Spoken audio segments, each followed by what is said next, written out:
Hello and welcome to the Business of the Business podcast. I'm your co-host JP John Bosch with the two-man power trip, of course. Joining me, the former doctor, actually, I guess he's really the current doctor, the former financial wrestling genius, now doctor, Lavie Margolin. Lavie, how you doing today, sir? Good. They haven't stripped me of my credentials yet, like Dr. Mike Lano, the infamous dentist and pro wrestling photographer and mega fan. I haven't violated whatever obligations Yes. I have in maintaining this Yes. doctorate, so it's all good. Former financial genius, because we don't call you that anymore. Now we call you doctor. You've upgraded to doctor, so. Yeah, I can have a number, like whatever fits on the LinkedIn profile, Yes. as long as but something always has to come first. So doctor sounds good. Before we get to our guest, hopefully he's with us and not too far just in the future here. But let's talk about the New York City mayoral race, and not because of who won necessarily. Not that we cover too much politics here, but just for the fact that he is a huge wrestling fan. It seems like maybe a CM Punk mark, maybe an AEW mark. Tell us about your new mayor of New York City, Mr. Mamdani, who was caught, I guess, a couple of years ago at an AEW show in New York. Yes. So uh, Zoran Mamdani, our mayor-elect of New York City, attended one of those shows in Queens, right, where he saw Kenny Omega against Bryan Danielson. Great match. And he wasn't the, I guess it was like one of his friends that was filming him or somebody next to him, and he was just going crazy and enjoying the moment. A man of the people. He was in the worst seats in the house. So in that respect, that was correct. But the question is not do we like him, support him, and you don't even have to worry about it, John, in New Jersey. Yeah, thank God. But Yeah. but talking about New Jersey, of course, with AEW coming to the Prudential Center in just a couple of weeks as we're recording this, what do you think about AEW inviting him? Right, he's a genuine fan. From AEW fans that I know, they like him. That doesn't mean I'm not applying that broadly, right? There hasn't Right. been a preference survey done, although there have been with WWE, generally in terms of politics. So not saying AEW fans are more likely to like him, but of the AEW fans I know in New York, they do like him. So I think he could get cheered, but it's quite controversial, and it's not New York, it's New Jersey. So if you were Tony Khan and somebody gave you his phone number, would you call Mayor-elect Mamdani, John? That would be kind of an interesting thing. Not that they're looking for any sort of like him getting a reaction or a pop or anything. I'm just curious how he would be, because obviously people are going to know he's there and they're going to probably show him if he shows up, because I'm sure he'll show up.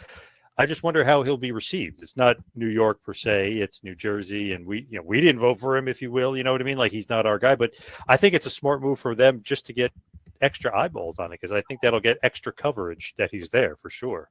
Yeah, that's what I was thinking too. Like, there'd be so much press, especially in New York, and they kind of need that now. I haven't been following the ticket sales, but I don't think they've been, knocking out of the park with this show. So I think, like, you obviously don't have it. He doesn't really need to take a stand at this point. He's already been elected, but I think it would be more of a plus for them and not someone that necessarily voted for him in the election.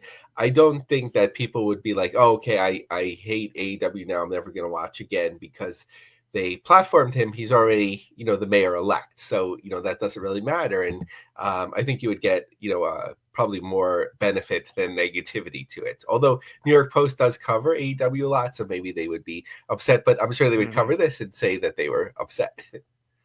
I just think it's a good PR publicity stunt, if you will. Like, hey, let's get some extra attention that we might not normally get on this show, because we're inviting in, obviously a guy who has, popularity for sure, but is also a lightning rod for the media. Yeah, and I'm not comparing the two for whatever, but wrestling's always wanted to bring in like Tanya Harding and OJ Right. Simpson Yeah. and whatever. So AEW hasn't really gone that route. They just brought in the what are they called? The Costco guys. Yeah. Yeah. Those people. Big Boom AJ. Oh yeah. And Big Justice. Yeah. And who's their friend? The Rizzler? The Rizzler, yes. Yes. So I took a picture actually when I was at the Hammerstein last year. Somebody was just giving them the finger. I don't know. Like, they're not that hateable. Two of them are little kids. Yeah. What in the world? What in the world? Like, oh my Yeah, you know how it almost like goes. him. So I mean, they're obviously, they're around his age, right? Crazy. So interesting, John. So I think we came to a consensus, even though it may not be, or we're not revealing too much, but even though it may not be our political leanings, that to AEW, it probably would be more of a benefit than a loss for them. You got to do it. Got to do it, and especially if the iron is hot. If somebody's out there hot, bring him in. Why not? Why the heck not? So now, speaking of why the iron is hot here, Lavie, a topic that is never not hot. WrestleMania 3, WWE. I know you're going to say out there, not Lavie, but you're going to say out there listening, like, what is he talking about? WrestleMania 3. Lavie's been on Grok, I guess, searching up the attendance for WrestleMania. Tell me about this. What is going on? Is the debate over? How many people were there? Yeah, so to some controversy. Now, first you have to acknowledge that Grok isn't perfect. I was trying it with some ticket maps and sharing some of that information regarding TNA and the when they're going to be at Full Sail, and apparently it miscounted it, and like people were like going crazy, like they were insulting my family. I had to delete it, but I think as far as I can gather, Grok is more effective in terms of counting actual people from a picture and sort of estimating in that way. And I was actually stunned, John, by the number that it came up with. So I asked Grok, I said, use AI-powered crowd estimation to give me the number of people that are in this wide shot at WrestleMania 3.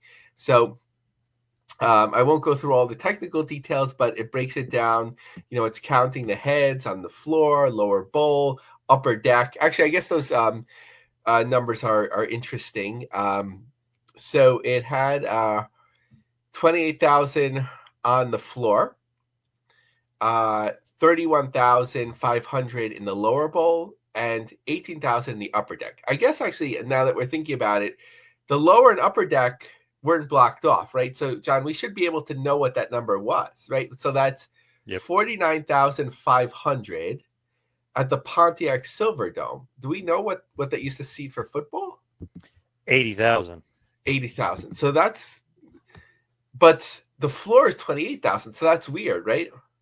Yeah, that's why I thought it was like kind of cut and dry that it was probably closer to 90, just because in football terms, if you could fit 80, plus they weren't counting the people in the boxes either.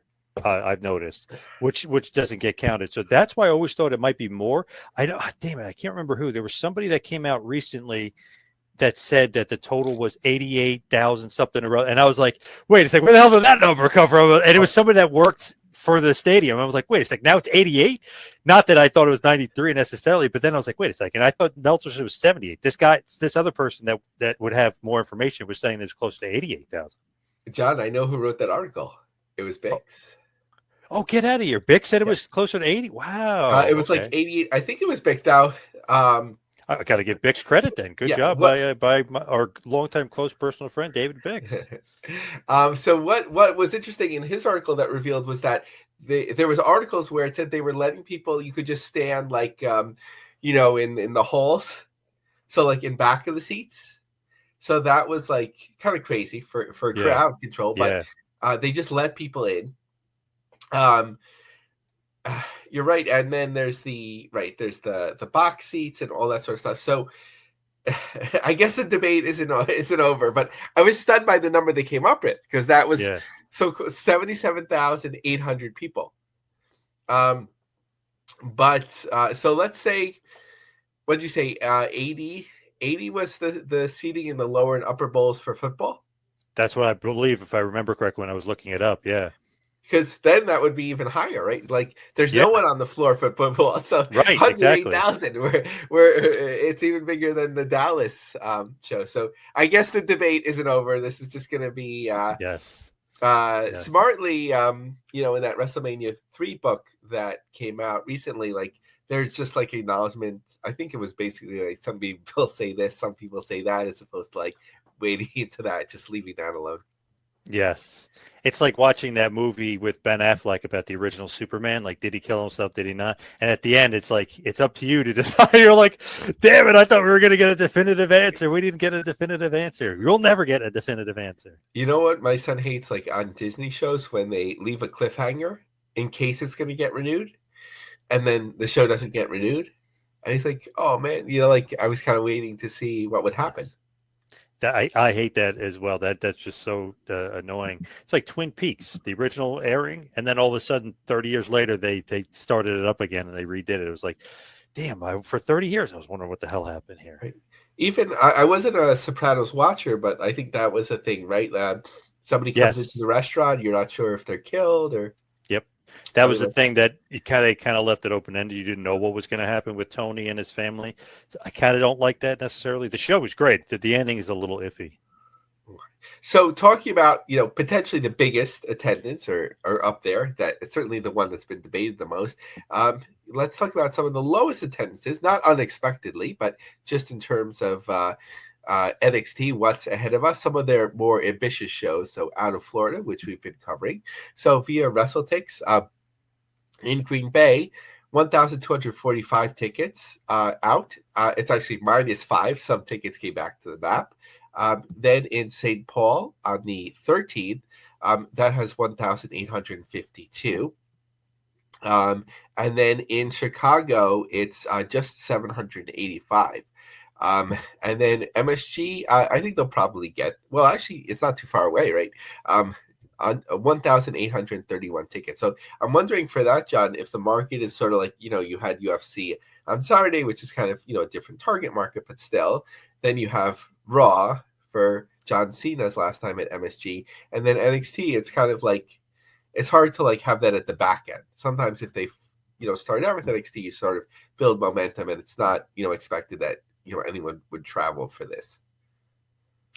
That is one of those things where, like, do they expect better or do they not expect because it's just NXT, but they're kind of the third brand? You know what I mean? I'm always kind of iffy on that because it's like these guys need reps, they need to practice, but they also want decent crowds. Yeah, and it's sort of like what, like we've talked about, like what makes it worthwhile for them. Like, well, no, because they've done a couple of these now where it's like weekend shots away, maybe like once a month, I guess is the momentum we'll see. But like as we talked about, it could satisfy some demand because they don't come to certain areas anymore. But in WWE's projections in terms of lowering the amount of maid shows that they do at touring, they expect that to create demand where people would travel more. If you're like in the region, uh, then you would go. So maybe like in Wisconsin, you would go to whatever the biggest city is in the Midwest, where you're willing to travel 2 or 3 hours. Kind of like if your favorite band is playing like a city or two over, you're like willing to go. But I think Yep. you could, obviously it's working for WWE Main in terms of their ticket sales at the moment, but I think it is important to have a way for families to go where they can experience wrestling beyond like independence. So there's a couple TNA champions that are a part of NXT, which is obviously a part of their agreement of working together. What else is going on with TNA wrestling and their agreements? So interestingly, because it didn't feel like that long ago that they had just announced a deal with them, but with Claro Sports in South America and Mexico, Latin America and Mexico, that they signed a license agreement. The move punctuates what has been a historic year for TNA. 17 territories: Argentina, Bolivia, Chile, Colombia, Costa Rica, Ecuador, El Salvador, Guatemala, Honduras, Mexico, Nicaragua, Panama, Paraguay, Peru, Dominican Republic, Uruguay, and Venezuela. I was going to say I won't read them all, but I got inspired. But you talking about Grok, and hopefully they don't fail us in this circumstance. I asked them to do a comparison, like, okay, there was just a deal announced. What's the difference between now and then? So in the original deal, it was non-exclusive. TNA could be distributed on other outlets, and this one is exclusive. The duration wasn't specified. It was, short term or a trial, like obviously that led into this. So this is multi-year. The content in originally was TNA Impact, monthly pay-per-views, and specials. Now it's termed multi-100-hour output license. It was launched immediately, and this one is January 1st. It was their entry to the market in this way. Now it's momentum building extension, emphasizing their record growth in attendance, views, and social media. The platforms originally were TV, internet, and mobile. Now it's expanded to pay TV, over the top, the website, YouTube, fast channels, mobile. So that's that. Now, interestingly, like in terms of upcoming TNA shows, I was talking to somebody who, has some knowledge of TNA but doesn't work there. Sort of like saying, oh, we were talking about the breaking attendance in Lowell and like whether that was actual or not. And I said they'll probably announce, that they broke the record whatever they're doing in Dallas. And they said, well, do you think it'll really happen in Dallas? Which is interesting because they didn't announce a show yet. Oh, I thought that was done deal. So there is no Dallas show, or where? There's been, they said Dallas, right? I think they said January, and then there hasn't been any tickets put on sale or anything that I've seen, John. Interesting. So it's not going to be a Cowboy Stadium. That's what you're telling me.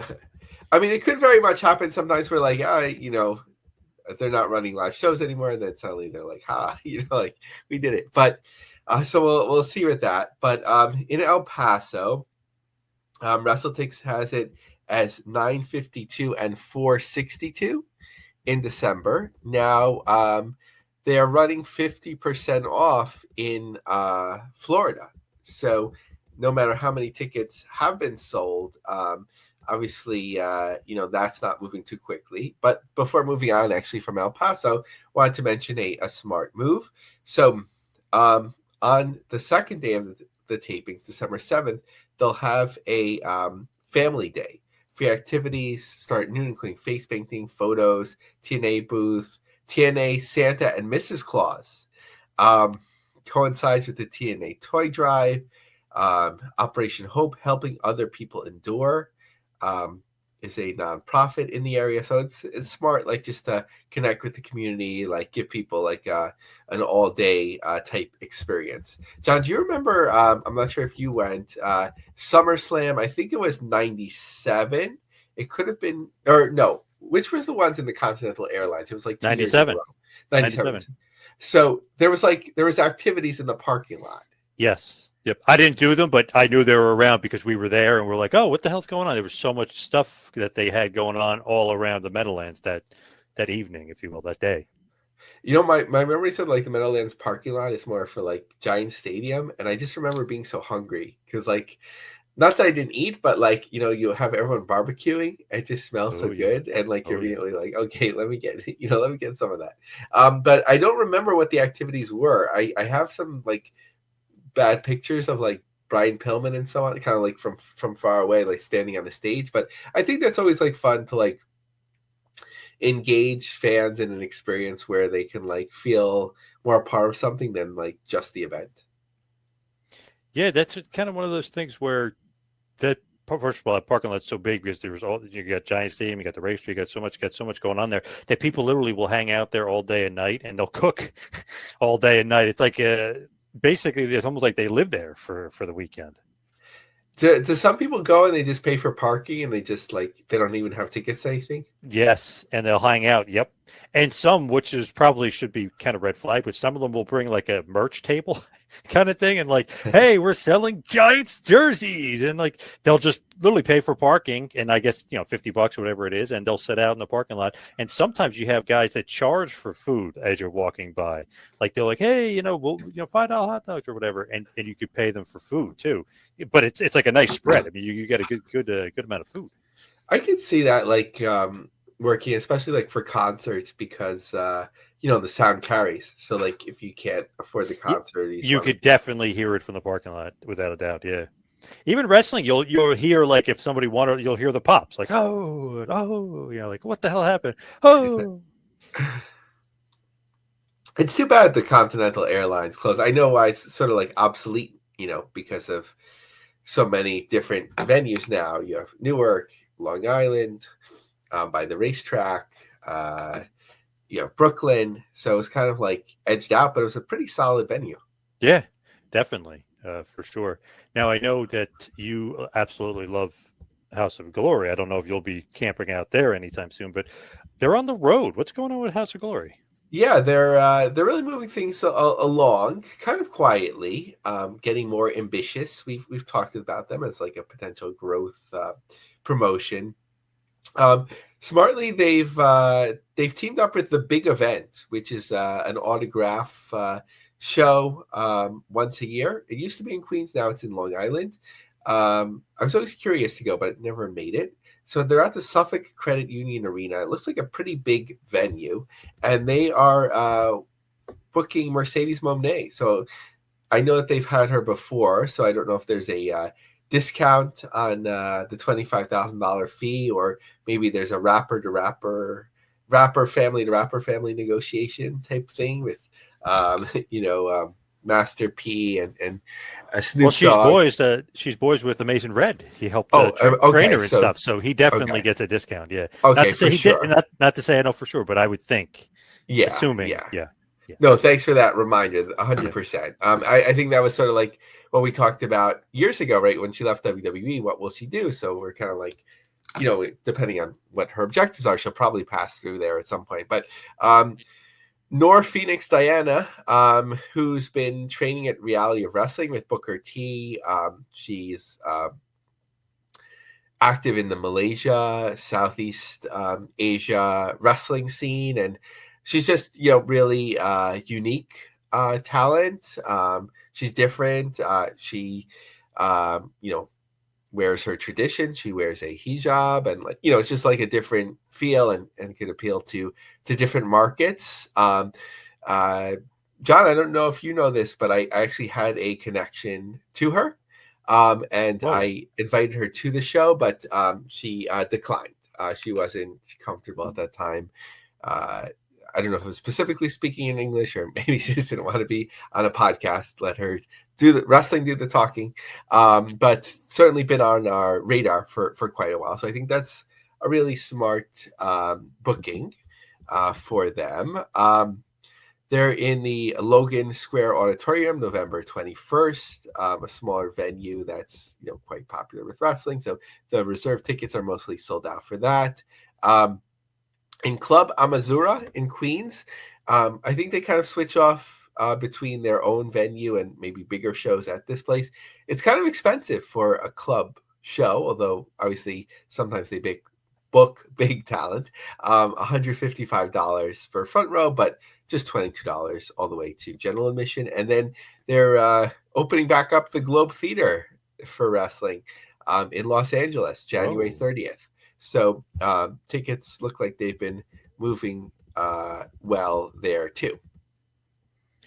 When you're looking at GC Dub, what is going on with them? They're all over the place, GCW. What's going on with Game Changer? Yeah, so we took a couple week break from show by show, but I think it's interesting to go back to at least the ones that are on sale through the end of the year, giving us a little feel. So in Hartford, Connecticut, at the Webster, just general admission standing room are available. In Maine, things have picked up. The first 3 rows are sold out. I don't know if they're going to add more reserved rows, but just GA available. In Vermont, the first 2 rows are sold out, so third is available, so slower there. In the mall show, there, the American Dreams Mall, third row and beyond are still available. So interesting to see if that gimmick, quote unquote, like seeing a show at the mall, still appeals. They'll be in Seattle, of course, at Defy's home base there in Washington Hall on December 5th. Plenty of tickets available there. In LA, December 6th, a month out, it looks like it's kind of slow because it might end up, of course, on that side, but second row and beyond still has tickets available. More like third row. There's just a couple second row tickets available. And then the Nick Gage Invitational, unfortunately, I mean, fortunately that he is managing his issues, but unfortunately he has to manage those, and probably wouldn't be available. I mean, it's still a month out, so you never know. But second row and beyond are still available for that. So here and there, what do you got for us? That is your favorite topic of all time. You might even sprinkle in Ariel Hawani for some reason here and there for the first time ever.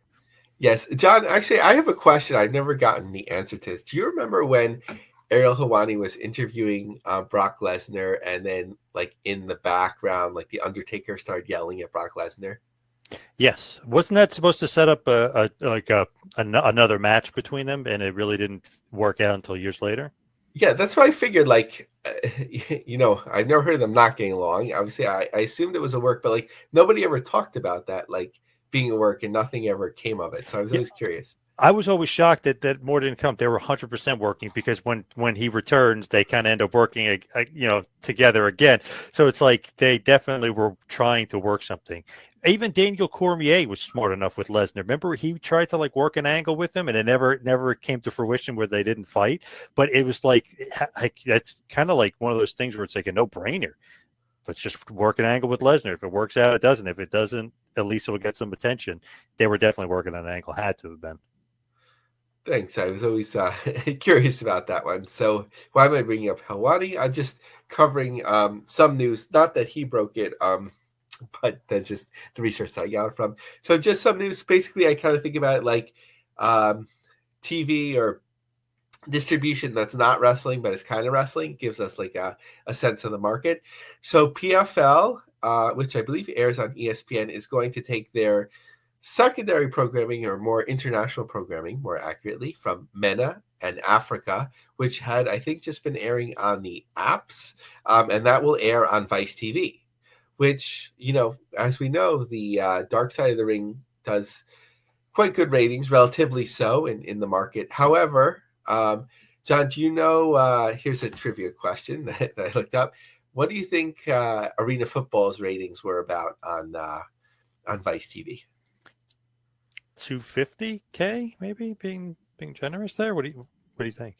Um, it was officially a zero, Oh no! and they averaged. And I saw, maybe like I think it was like 2 or 3 weeks that were covered. It was like 7,000 people. Whoa! Damn. Okay, that's not very good. So people don't necessarily go to Vice unless they go there for a purpose. I think, like, some of the higher profile programming gives us like a sense that, okay, they're sort of more popular than they are. But I heard the bare knuckle stuff has done well for them. I don't have those ratings, but it's a platform, of course, and most companies would be glad to have it. And I'd assume that there's a rights fee attached to it, as well, especially with secondary programming like this. Otherwise, why do it? Especially if you already have distribution on ESPN. Yep. And no surprise that Paramount Plus has picked up professional bull riding under the TKO brand. That is so interesting that PBR is following them. So TKO obviously is like, hey, you want UFC? Why don't you have PBR? And they're like, okay, they get to piggyback. Yeah, I think there's, they've tried to do not too much, but there has been like weekends where they're like, we take over Las Vegas or whatever it is. So like you get WWE, UFC, PBR. Yes, yes. They haven't forced anyone to take the slap fighting yet, although that's of course not specifically owned by TKO. It's just very well tied in. What else is going on in your here and there world? Because I think So New Japan Pro Wrestling's got some news. yeah, so a little bit of an update from the image that I have here. So it's about 750 tickets there in Trenton, February 27th. So I think, once they announce talents and so on. So we'll have to see how that moves along. John, are you more convinced one way or another whether you'll be attending that show? I want to go, but the only thing is, I don't know. Like I'm leaning towards it, but is anybody else going to want to go? What's the weather going to be like? It's February in New Jersey is pretty unpredictable and not very nice to kind of go out and about in. Yeah, that's a good point. other sort of here and there bits from WrestleTix. Big Time Wrestling has 697 tickets distributed. The MLW Don Gato Tequila Show, I think they're going to find a way to fill this up one way or another. Very much could be through direct ticket sales, but it's an important show for them with sponsorship and with celebrities and all that. So November 20th, 518 tickets distributed. So not too far out at this moment. And a smart move. Was it Marco Stunt that's like now a car salesman? Yes. Okay, so I guess in the Memphis area, smart move by Memphis Wrestling that they signed him up to be on-screen talent and a mentor. So keep him involved in the business. It's fairly high profile, in terms of independent wrestling of this nature, affiliated with the United Wrestling brand. So if Marco wants to remain in the business while he's working full time, I think that's a good thing, and hopefully people are encouraging him online. He's doing what he needs to do.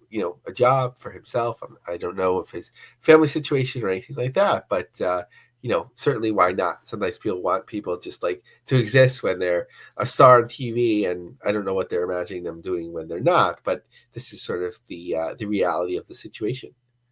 Lavie, I want to bring in our guest here as we're finishing up the news. My favorite guest. You were telling me off air he's not your favorite guest, but he's my favorite guest. Listen, I know how many times Brett has been on the show. I highly doubt that I'm the favorite, but I'll take one of the favorites.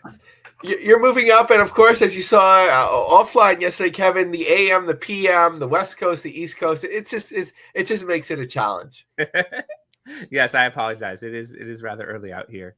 Kevin Kleinrock from Master Public. What is going on? What is up with you? What is going on with the ever-changing U.S. lucha scene? Luchadors versus everyone, I guess. Yeah, so we've been very, very busy. So a couple of things. So yeah, we are getting ready. We just announced last Sunday on Dia de los Muertos that we are launching a Kickstarter, our first real Kickstarter in February, for a massive 300+ page book about the history of the Lucha Libre film genre. We're doing it in collaboration with the family that made over 3 dozen of the Lucha films, including the first 2 Santo films.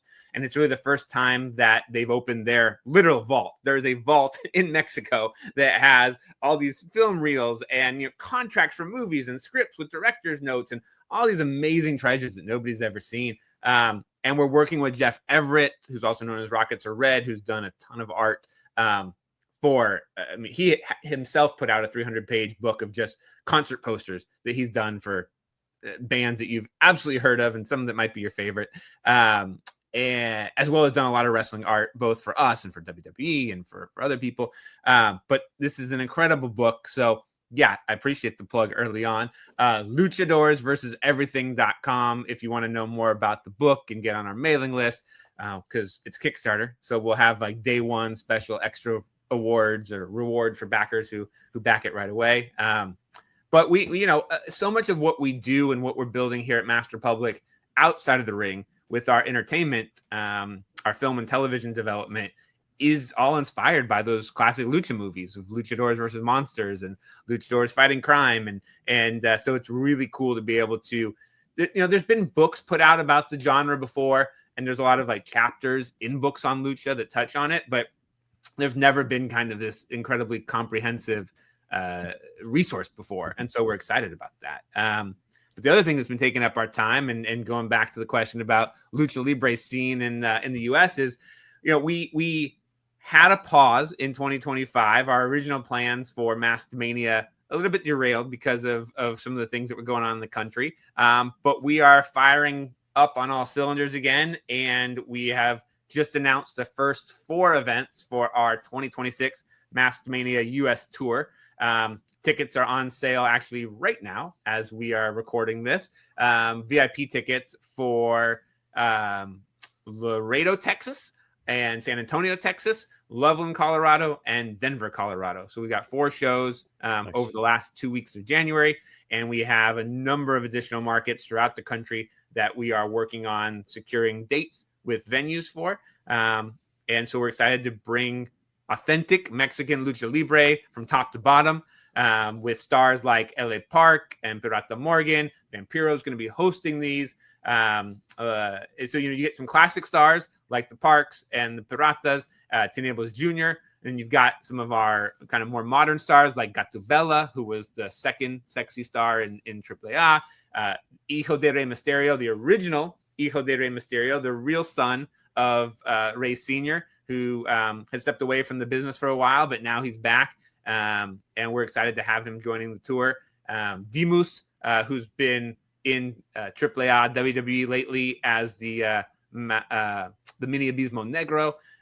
And a lot of our really hot up-and-coming stars from the Tijuana area that have been the kind of most requested. Hey, please have these guys come back on a lot of the other shows that we've done across the country, the Lucha Solos and the Lucha Kings. So, yeah, hitting the road, and all the information's at MaskedMania.com. So, Kevin, I have to first support one of our loyal listeners who bought a ticket in Atlanta for his son and himself, and had been sharing that with me. So will you be going back to Atlanta? And I think that speaks to just getting a little bit of color, like, why was the timing not right? Why are these markets right? What's ahead? So a couple things. So the timing wasn't right because literally the day that we had put the tickets on sale, or the week that we put the tickets on sale, was the largest ice raid in the Atlanta area. And I think, going back now to spring of last year, it was the beginning of all of the ice raids. And I think there's a lot of question of how this was going to be handled and where they were going to go and how they were going to go. And I think that there was both a feeling of uncertainty amongst the potential attendees, and there was a feeling on our end as well of responsibility. We didn't want to be putting on a large gathering of Hispanics that might become a target. It just didn't feel like the right thing to do at the time. And so the decision was made with the local promoters to eventually postpone/cancel. So what I learned doing all this was, if we had only postponed the dates open-ended, people would not have been able to receive refunds. But because we wanted people to be able to get refunds in case we didn't know when we were coming back, we had to cancel it so they could get their money back. So that was really important to us. We didn't want Ticketmaster or anybody to be able to hold on to people's money if we didn't have a guaranteed return date. So the way that the Masked Mania tour works is, we are working with UTA, our partners on it, and we partner with local promoters or venues that want to bring the show in. So we're not out necessarily selecting our own markets. Like, we have target markets that we want to try to find partners in, and we collaborate with UTA on how to kind of select those markets. But right now, it's really, we're also fielding offers from all over the country. Markets that you would expect, like San Antonio and Laredo, and markets that you wouldn't expect.